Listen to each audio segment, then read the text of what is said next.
Hi student, TNPSC பொதுத்தமிழ் 9th book பார்த்துட்டு வந்துட்டுருக்கோம். இன்றைக்கி ஐம்பெரும் குழுவில் யாரெல்லாம் இருப்பாங்கன்னு பார்க்கலாம். அமைச்சர், சடங்கு செய்விப்போர், படைத்தலைவர், தூதர், சாரணர், சாரணர்னா ஒற்றர், என் பேராயம். இந்த குழுவில் 8 பேர் இருப்பாங்க.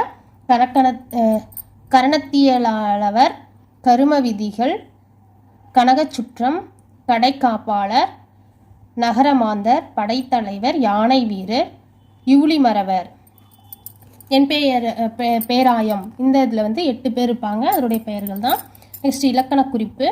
இலக்கண குறிப்பில் தோரண வீதியும் தோமாறு கோட்டியும் எண்ணுமைகள், காய்குலை கல்முகு, பூங்குடி வள்ளி, முத்துத்தாமம், இரண்டாம் வேற்றுமை உருபு பயனும் உடன்தொக்க தொகைகள், மாற்றுமின் பரப்புமின் ஏவல் வினைமுற்றுகள், உருப்பொருள் உரிச்சொல் தொடர், தாழ்பூந்துறை வினைத்தொகை, பாங்கறிந்து இரண்டாம் வேற்றுமை தொகை, நன்பொருள், தன்மணல்,